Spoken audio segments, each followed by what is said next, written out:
اللهم صل على سيدنا ومولانا محمد معدن الجود والكرم وآله وصحبه وبارك وسلم صلاة وسلاما عليك يا سيدي يا رسول الله الصلاة والسلام عليك يا رسول الله الصلاة والسلام عليك يا حبيب الله الصلاة والسلام عليك يا نبي الله وعلى آلك وأصحابك يا نور الله فإن من جودك الدنيا وضرتها ومن علومك علم اللوح والقلم مولاي صلِّ وسلم دائما أبدا على حبيبك خير الخلق كلهم يا رب بالمصطفى بلغ مقاصدنا واغفر لنا ما مضى يا واسع الكرم يا من يشفع عند حضرة طه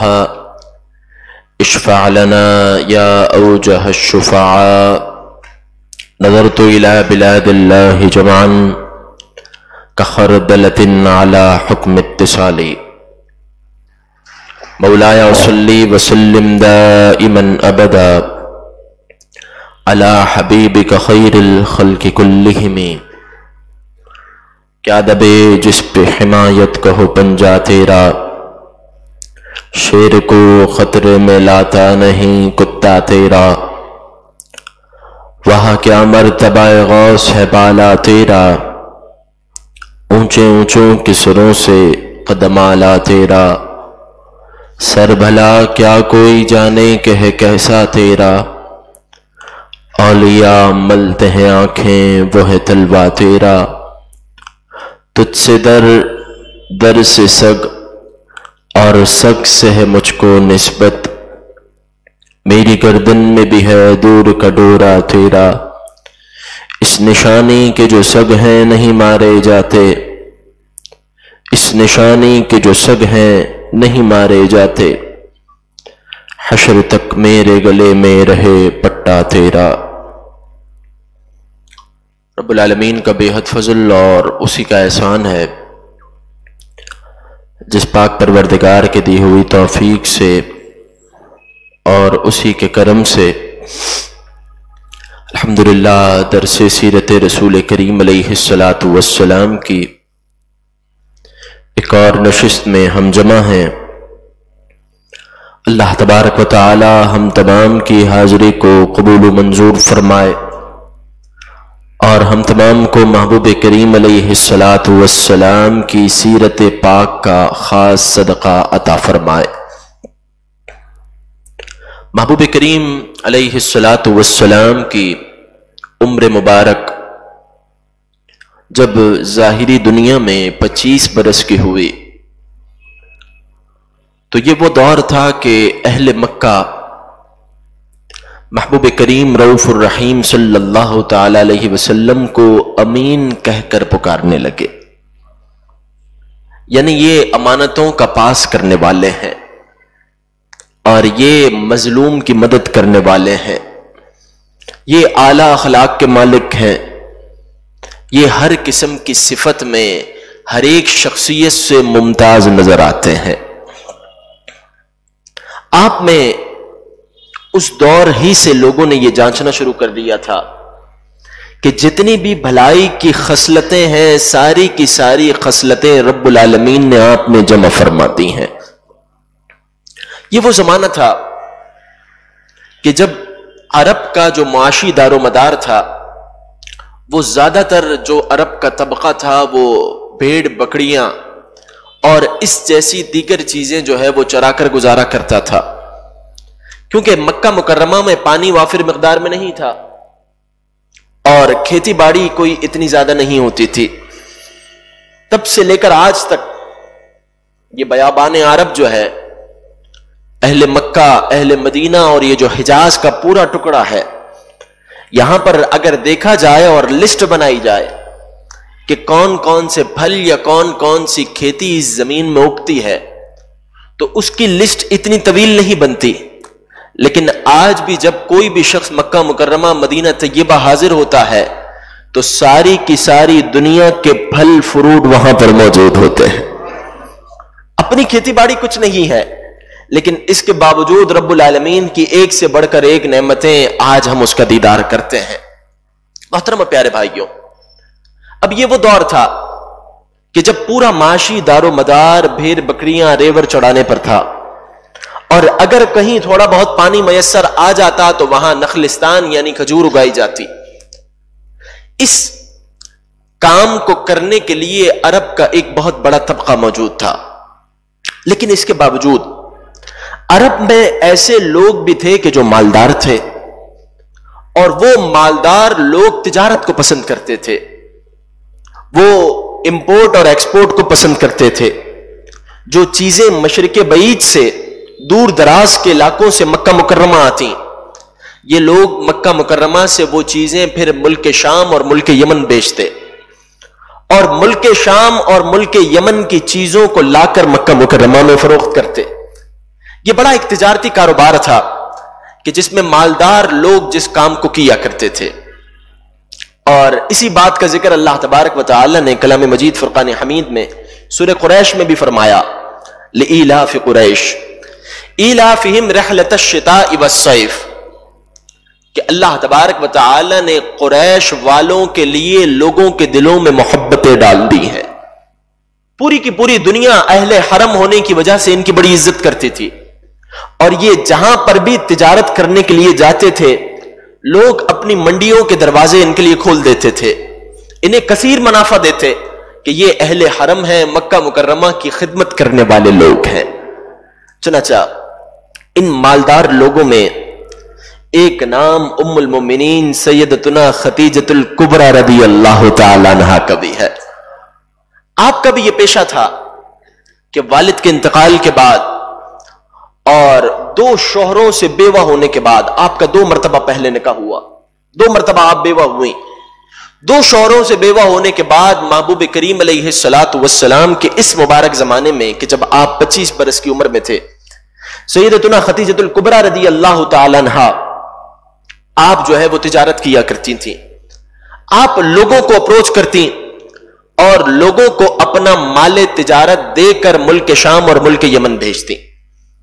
اس کے مختلف ایگریمنٹ ہوتے. بعض مقامات پر اس طرح کا ایگریمنٹ ہوتا کہ لوگوں کو اجرت پر حاصل کیا جاتا کہ تم میرا یہ کام کر کے آ جاؤ, تم میرا یہ مال فروخت کر کے آ جاؤ, جتنے دن لگیں گے ہر دن کے حساب سے میں تمہیں اتنی رقم دوں گی. بعض مقامات پر ایسا ہوتا کہ آپ لوگوں کو کمیشن پر اپروچ کرتے کہ تم جتنا زیادہ منافع کے ساتھ کاروبار کرو گے اس میں تمہارا بھی حصہ ہوگا. جناب ابو طالب محبوب کریم علیہ الصلوۃ والسلام کے چچا حضور علیہ الصلوۃ والسلام سے فرماتے ہیں, اے بھتیجے میں تمہارے بارے میں بڑا خوف رکھتا ہوں کہ جب ہم پہلے سفر پر ملک شام گئے تھے اور وہاں راہبوں نے جو تمہارے متعلق باتیں کی تھیں, اس کے بعد سے میں تمہاری جان کے متعلق ڈرتا رہتا ہوں. لیکن اے بھتیجے بات یہ ہے کہ میرے اپنے معاشی حالات اتنے مضبوط نہیں ہیں, اور میں یہ چاہتا ہوں کہ تم بھی تجارت کرو, تم بھی کاروبار میں حصہ لو. اور خدیجۃ الکبریٰ مکہ مکرمہ کی مالدار خاتون, پھر سے اس کا مال تجارت کا قافلہ جو ہے وہ شام اور یمن کی طرف روانہ ہو رہا ہے, اور وہ لوگوں کو حاصل کر رہی ہے کہ لوگ اس کے لیے کاروبار کریں اور جا کر اس کا مال تجارت فروخت کر کے آئیں. میں یہ سمجھتا ہوں کہ اگر تم اس کے پاس جاؤ گے تو وہ سارے کے سارے لوگوں پر فضیلت تمہیں دے گی, وہ سب لوگوں سے پہلے تمہیں حاصل کرے گی. محبوب کریم علیہ الصلوۃ والسلام ارشاد فرماتے ہیں, لعلھا ترسل الی فی ذلک. حضور علیہ الصلوۃ والسلام کو اللہ تبارک و تعالی نے انتہائی غیرت عطا فرمائی ہے, آپ انتہائی مروت والے ہیں, اور کسی کے آگے جا کر سوال کرنا رب العالمین نے محبوب کی خصلت میں نہیں رکھا, کیونکہ ساری کی ساری دنیا اس در کی بیکاری ہے, ہر ایک اس در سے مانگنے والا ہے. اور فاضل بریلوی رضی اللہ تعالی عنہ نے تو ارشاد فرما دیا کہ جو اہل حرم ہیں، جو مدینہ طیبہ کے رہنے والوں میں آ کر آپ کا قاصد کہنے لگا کہ ہماری مالکن، ہماری جو مالدار خاتون ہے وہ یہ کہہ رہی ہے کہ اگر آپ اس کے لیے کاروبار کریں اور ملک شام کا سفر اختیار کریں تو جتنا منافع وہ عام لوگوں کو دیتی ہے اس سے ڈبل آپ کو دے گی۔ محبوب کریم علیہ الصلوۃ والسلام رضامندی کا اظہار کرتے ہیں، اور پھر سیدتنا خدیجہ الکبریٰ رضی اللہ تعالی عنہ کا مال تجارت لے کر یہ عظیم الشان قافلہ جو ہے وہ مکہ مکرمہ سے روانہ ہوتا ہے۔ مکہ مکرمہ سے جب یہ قافلہ روانہ ہوا تو روایت میں آیا کہ سیدتنا خدیجہ الکبریٰ رضی اللہ تعالی عنہ نے دو لوگوں کو محبوب کریم علیہ السلام کے ساتھ کیا۔ ایک میسرہ جو سیدتنا خدیجہ الکبریٰ رضی اللہ تعالی عنہ کے غلام تھے، خدیجہ الکبریٰ رضی اللہ تعالی عنہ کی ملکیت میں تھے، اور دوسرے سیدنا خزیمہ رضی اللہ تعالی عنہ جو فتح مکہ کے بعد مشرف اسلام ہوئے۔ یہ سیدتنا خدیجہ الکبریٰ رضی اللہ تعالی عنہ کے رشتہ دار تھے، اور ان دونوں لوگوں کو آپ نے روانہ کرنے سے پہلے ایک بات فرمائی، لا تعصی لہ امرا ولا تخالف لہ رأیا، خبردار ان کی نافرمانی نہیں کرنا اور کسی بھی معاملے میں ان کی رائے کی مخالفت نہیں کرنا۔ اس سے متعلق پھر علماء نے یہ لکھا کہ جو سیدہ نے یہ ارشاد فرمایا کہ کسی بھی معاملے میں ان کی مخالفت نہیں کرنا، ان کی نافرمانی نہیں کرنا، تو پھر سیدہ نے اپنے اس قول سے بتایا کہ میں نے ان دو لوگوں کو نگرانی کے لیے نہیں بھیجا، خدمت گزاری کے لیے بھیجا ہے کہ وہ جائیں سفر میں محبوب کریم علیہ الصلوۃ والسلام کی خدمت کریں۔ 16 ذی الحجہ کو حج کے فوراً بعد یہ قافلہ مکہ مکرمہ سے روانہ ہوا، اور اس قافلے کی روانگی کو ایک عالم دین نے، ایک اللہ کے پیارے نے عربی زبان میں بڑے پیارے انداز میں تحریر کیا، کہا فصلت العیر۔ فصلت العیر یہ وہی الفاظ ہیں کہ جو سیدنا یوسف علیہ السلام کے واقعے میں ہمیں ملتے ہیں کہ جب ان کے بھائی اس قافلے کو، اس مال تجارت کو، اس غلے کو لے کر سیدنا یوسف علیہ السلام سے جدا ہوئے تو اسے کہا جاتا ہے اللہ کے کلام میں فصلت العیر، قافلہ جدا ہوا۔ اور یہاں پر فرمایا فصلت العیر وفیہا خیر خلق اللہ تکلؤہا عنایتہ سبحانہ تعالی۔ قافلہ مکہ مکرمہ سے روانہ ہوا، اور یہ قافلہ کوئی عام قافلہ نہیں تھا، کیونکہ اس قافلے میں وہ ہستی تھی کہ جو اللہ کی ساری مخلوق سے افضل و اعلیٰ ہے۔ اس قافلے میں وہ ہستی تھی کہ جن کی حفاظت کا ذمہ رب العالمین نے اپنے ذمہ کرم پر لیا ہوا ہے۔ چند روز کی مسافت ہوتی ہے، بڑی کٹھن مسافت ہے۔ اس کٹھن مسافت کو طے کرنے کے لیے یہ قافلہ روانہ ہے۔ راستے میں ایک عجیب معاملہ درپیش آتا ہے۔ میسرہ جو سیدہ کا غلام ہے وہ محبوب کریم علیہ الصلوۃ والسلام کی بارگاہ میں عرض کرتا ہے، حضور یہ دو سواریاں جو ہیں، یہ جو دو اونٹ ہیں، یہ بڑے تھک گئے ہیں، ان میں کمزوری کے آثار نمایاں ہیں، اور ان کی وجہ سے قافلے کی رفتار میں کمی آ رہی ہے، کیونکہ انہوں نے اپنی رفتار بہت ہلکی کر دی ہے۔ میسرہ کہتے ہیں محبوب کریم علیہ الصلوۃ والسلام سواری سے اترے، ان اونٹوں کے پاس تشریف لائے، ان اونٹوں کے چہروں پر اپنا ہاتھ پھیرا تو اب کیفیت یہ تھی کہ وہ دو اونٹ پورے کے پورے قافلے سے آگے بڑھ رہے تھے، رفتار تیز ہو گئی۔ محبوب کریم علیہ الصلوۃ والسلام کے دست اقدس لگنے کی یہ برکت تھی کہ سواریاں بھی حضور علیہ الصلوۃ والسلام کو پہچانتی ہیں کہ یہ وہ مبارک ہاتھ ہیں کہ جن کی برکت میں، جن کے فضل میں اللہ تبارک و تعالی نے وہ کمالات رکھے ہیں کہ رب نے ان ہاتھوں کی برکت سے ہمیں طاقتوں کے انبار عطا فرما دی ہے۔ ایک یہ کیفیت تھی، اور ایک کیفیت وہ تھی کہ جو محبوب کریم علیہ السلام کے پردہ فرمانے کے بعد، حضور کے وصال ظاہری کے بعد ملک شام میں جنگ ہو رہی ہے۔ علامہ واقفی علیہ الرحمہ فتوح شام میں لکھتے ہیں بڑا کھمسان کرن پڑا ہوا ہے، سامنے رومی فوج بڑے خونخوار مقابلے کے لیے تیار ہے، یہاں سے صحابی رسول نکلتے ہیں، لیکن اچانک کیا ہوا کہ جیسے ہی آپ میدان میں آئے آپ کا گھوڑا سست پڑ گیا، گھوڑا بہت زیادہ کوشش کے باوجود ہلنے سے بھی انکار کرنے لگا، اور سامنے کیفیت یہ ہے کہ سینکڑوں کی تعداد میں لشکر آپ کی طرف بڑھ رہا ہے،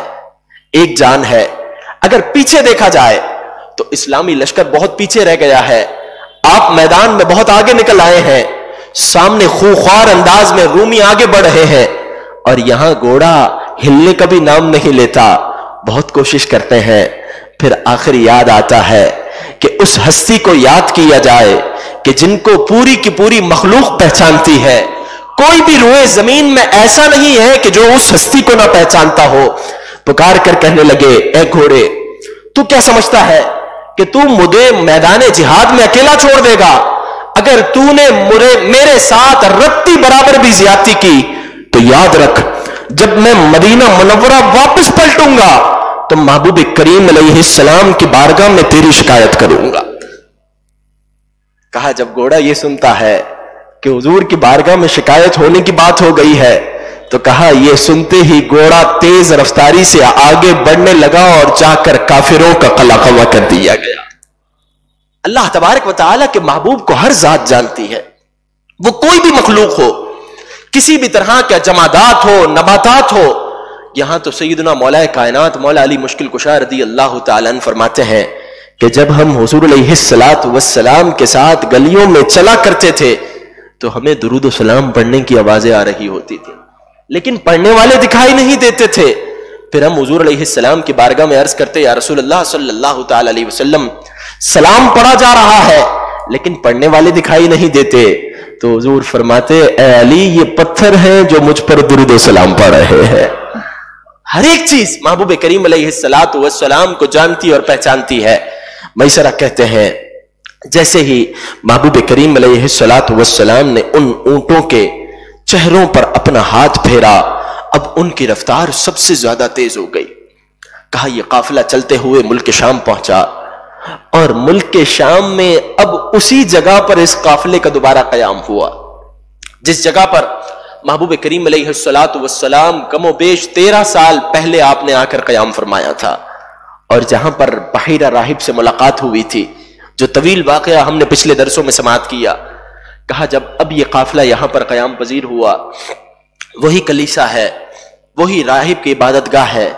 لیکن وہ جو راہب پہلے تھا وہ مر چکا تھا، اب اس کی جگہ کوئی دوسرا راہب ہے. کہا جب وہ محبوب کریم علیہ السلام کا دیدار کرتا ہے تو دیکھ کر ٹکٹکی باندھ کر ایک نظر یہ دیکھنے لگتا ہے کہ یہ جس درخت کے نیچے آرام فرما ہے، یہ جس درخت کے نیچے موجود ہے، یہ وہی درخت ہے کہ جس کے بارے میں سیدنا عیسیٰ علیہ نبینا علیہ السلام نے نشاندہی بیان فرمائی تھی. ہمارے نبی علیہ السلام یہ بیان کر کے گئے تھے کہ اس درخت کے نیچے میں نے آرام کیا ہے،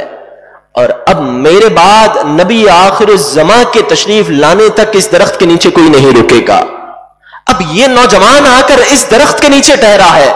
تو ہمارے نبی کی بتائی ہوئی نشانی کے مطابق تو یہ اللہ کا پیارا نبی ہے. کہا وہ راہب جس کا نام نستوار لکھا گیا، کہا وہ میسرہ کو اس نے بلایا اور کہا تمہارے ساتھ یہ نوجوان کون ہے؟ کہا یہ ان کا نام محمد ہے صلی اللہ تعالی علیہ وسلم. یہ قریش کے عالی گھرانے سے تعلق رکھتے ہیں، مکہ مکرمہ میں انہیں امین کہا جاتا ہے. کہا کہ ان کی آنکھوں کی چمک ابھی محسوس ہو رہی ہے یا ہمیشہ رہتی ہے؟ تو میسرہ نے کہا ان کی آنکھوں میں چمک ہمیشہ رہتی ہے. کہا راہب محبوب کریم علیہ السلام کی بارگاہ میں آیا اور آ کر مختلف سوال جواب کرنے لگا، مختلف باتیں حضور علیہ السلام سے پوچھنے لگا. حضور علیہ السلام جواب دیتے رہے. سامنے سے سیدنا خزیمہ رضی اللہ تعالیٰ دیکھ رہے ہیں. خزیمہ یہ دیکھتے ہیں کہ راہب محبوب کریم علیہ السلام سے مسلسل کلام کر رہا ہے. دل میں خیال آتا ہے کہ کہیں یہ راہب کوئی چال نہ چل رہا ہو. اور مکہ مکرمہ میں یہ باتیں تو مشہور ہیں کہ ملک شام میں نبی کریم علیہ السلام کو بڑے خطرات لاحق ہیں. اس ذات کے حوالے سے اس ملک میں خطرات بہت زیادہ موجود ہیں. کہا خزیمہ کے دل میں کھٹکا ہوتا ہے. وہ راہب کے سامنے جاتے ہیں اور کہتے ہیں کہ تو ان سے اتنا زیادہ کلام کیوں کرتا ہے؟ کہا میں ان سے کچھ باتیں پوچھنا چاہتا ہوں. اب وسوسے مزید بڑھتے ہیں تو خزیمہ اپنی تلوار میان سے نکال لیتے ہیں اور کہا خبردار،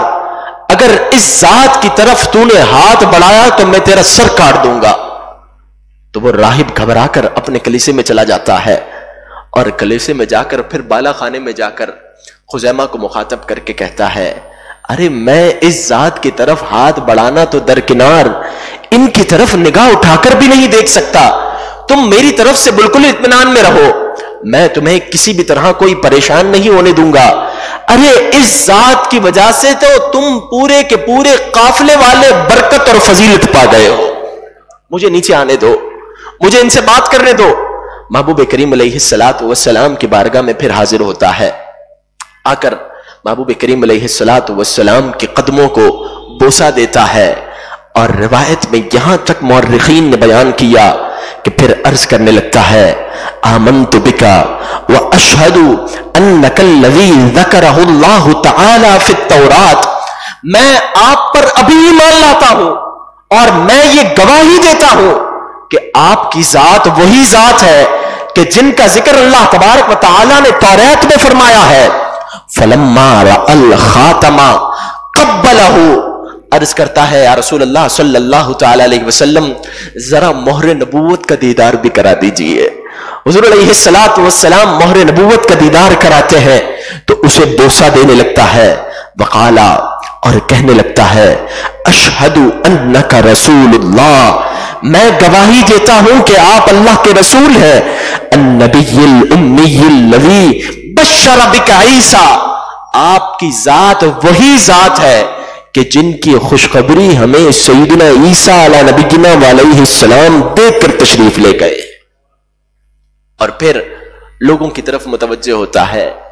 اور متوجہ ہو کر کہنے لگتا ہے کہ میں اگر ان کے فضائل، میں اگر ان کی باتیں تمہارے سامنے بیان کرنا چاہوں تو میں مختصر بیان کر سکتا ہوں، میں صرف تمہیں یہ کہہ سکتا ہوں کہ ایک وہ وقت آئے گا کہ پوری دنیا پر ان کے غلام حکومت کر رہے ہوں گے۔ اور ساتھ ہی ساتھ ایک اور بات بھی میں تمہیں بتا دیتا ہوں، سنو، ان کی بزرگی کی انتہا کو کوئی نہیں جان سکتا، اللہ تبارک و تعالی نے انہیں کتنا بڑا مقام اور مرتبہ عطا کیا ہے اسے کوئی نہیں پہچان سکتا۔ محترم پیارے بھائیو، دیکھو تو صحیح اللہ تبارک و تعالی کی تدابیر، رب العالمین کی طرف سے عطا کیا گیا مقدر کہ اگر تقدیر اور قسمت مل جائے تو حضور علیہ الصلوۃ والسلام ابھی اعلان نبوت نہ فرمائیں اور راہب کہلانے والا شخص حضور علیہ الصلوۃ والسلام کی فضیلت، حضور کا مقام اور مرتبہ اس انداز میں بیان کر رہا ہو کہ پھر 14ویں صدی میں آ کر فاضل بریلوی رضی اللہ تعالی عنہ بھی وہی والی بات کہیں کہ تیرے تو وصف عیب تناہی سے ہے بری، حیران ہوں میرے شاہ میں کیا کیا کہوں تجھے۔ اور پھر مفتی اعظم ہند بھی یہ کہہ دیتے ہیں حقیقت سے تمہاری جز خدا اور کون واقف ہے۔ یہی بات تو اس راہب نے بھی کہی تھی کہ میں تمہیں ایک بات بتاتا ہوں کہ ان کی بزرگی کی انتہا کو کوئی نہیں جان سکتا کہ اللہ تعالیٰ نے انہیں کتنا بڑا بلند و بالا مقام عطا کیا ہے۔ پھر یہی بات مفتی اعظم ہند مصطفیٰ رضا خان صاحب نوری علیہ الرحمہ نے فرمائی کہ حقیقت سے تمہاری جز خدا اور کون واقف ہے، کہے تو کیا کہے کوئی، چنی تم ہو چنا تم ہو۔ ہم تو بس اتنا ہی کہہ سکتے ہیں کہ محبوب آپ ہی آپ ہیں، آپ ہی کے لیے سب کچھ بنایا گیا، اگر آپ نہ ہوتے تو کسی بھی چیز کو وجود نہ بخشا جاتا۔ اب راہب سے کلام مکمل ہوتا ہے، محبوب کریم علیہ الصلوۃ والسلام بازار شام میں تشریف لے جاتے ہیں، سیدہ خدیجہ الکبریٰ رضی اللہ تعالی عنہا کا مال تجارت فروخت کرتے ہیں، اور مال تجارت فروخت کرنے کے بعد محبوب کریم علیہ الصلوۃ والسلام حاصل ہونے والی رقم سے ایسا مال تجارت خریدتے ہیں کہ جسے اب مکہ مکرمہ امپورٹ کیا جائے۔ پہلے ایکسپورٹ ہوا اور اب اسی رقم سے مال تجارت خریدا گیا کہ جو اب سامان مکہ مکرمہ لے کر جانا ہے۔ اور میسرہ کہتے ہیں میں کئی سالوں سے خدیجہ الکبریٰ رضی اللہ تعالی عنہا کے تجارت کے قافلوں کے ساتھ بازار مصر، بازار شام آ رہا تھا، لیکن اتنا منافع میں نے کبھی نہیں دیکھا تھا جتنا اس سفر میں ہمیں حاصل ہوا۔ پورے کے پورے قافلے والوں نے اس ذات سے برکت پائی اور کہا کہ اب واپسی کا سفر اختیار ہوتا ہے۔ محبوب کریم علیہ الصلوۃ والسلام جب مکہ مکرمہ کے نزدیک پہنچتے ہیں، خدیجہ الکبریٰ رضی اللہ تعالی عنہا اپنے گھر کے بالا خانے پر موجود ہیں، آپ کے ساتھ آپ کی سہیلیاں بھی ہیں. تو خدیجۃ الکبریٰ رضی اللہ تعالی عنہا عجیب دیدار کرتی ہیں کہ بڑی سخت گرمی ہے، بہت تیز تپش ہے، بہت زیادہ دھوپ ہے، لیکن ایک چاند سا چہرہ جو آ رہا ہے، اس چاند سے چہرے پر بادل سایہ کیے ہوئے ساتھ ساتھ آ رہا ہے. خدیجۃ الکبریٰ رضی اللہ تعالی عنہا خوشی کے عالم میں یہ نظارہ دیکھتی ہیں اور پھر اپنے غلام کو بلا کر کہتی ہیں یہ نظارہ جو میں نے دیکھا یہ صرف میں نے ہی دیکھا یا تم نے بھی دیکھا؟ میسرہ کہتا ہے ہم نے یہ نظارہ صرف اس مقام پر نہیں دیکھا بلکہ جب سے ہم قافلے میں ان کے ساتھ چلے تھے اور جب ہم واپس آ چکے ہیں ہم نے کوئی لمحہ وہ نہیں دیکھا کہ جس میں سورج براہ راست ان کے چہرے کا دیدار کر رہا ہو. ہر موقع پر ہم نے یہی دیکھا کہ تپش کے آگے بادل آ جاتا ہے اور ان پر بادل سایہ کیے ہوئے چلنے لگتا ہے. آج 1400 سال گزرنے کے بعد بھی محبوب کریم علیہ السلام کا پیراہن اقدس صلی اللہ تعالی علیہ وسلم اس کی بات تو ورا الورا ہے. حضور علیہ السلام کے بال مبارک کی بھی یہ شان ہے کہ اگر اسے بھی روشنی میں رکھ دیا جائے تو اس پر بھی بادل سایہ کرنے لگ جاتے ہیں. اللہ تبارک و تعالی نے اپنے محبوب کو وہ عظیم بلند و بالا شان عطا فرمائی ہے. ہمارا وقت مکمل ہوا. سیدتنا خدیجۃ الکبریٰ رضی اللہ تعالی عنہا جب یہ پورا نظارہ دیکھتی ہیں اور یہ دیکھتی ہیں کہ کثیر منافع بھی حاصل ہوا اور چاند سا چہرہ ہے اور اعلیٰ اخلاق کے مالک ہے، تو اب دل میں یہ خواہش پیدا ہوتی ہے، دل میں یہ تمنا پیدا ہوتی ہے کہ کاش اللہ تبارک و تعالی مجھے ان کی زوجیت عطا فرمائے، میں ان کی زوجہ بن جاؤں. لیکن کیسے؟ ان کی بارگاہ میں پیغام کیسے دیا جائے؟ ان کی مرضی کیسے معلوم کی جائے؟ اس متعلق پھر کیا ہوا انشاءاللہ تبارک و تعالی ہم آئندہ اتوار کے درس میں سماعت کریں گے. اللہ تبارک و تعالی سے دعا ہے رب العالمین محبوب کریم علیہ السلام کی زوجہ طیبہ طاہرہ سیدتنا خدیجۃ الکبریٰ رضی اللہ تعالی عنہا کا خاص صدقہ ہمیں عطا فرمائے. جتنے بھائی حاضر ہوئے جنہوں نے براہ راست سنا، رب العالمین ہر ایک کو ایک ایک لمحے کے بدلے کروڑوں رحمتیں اور برکتیں عطا فرمائے.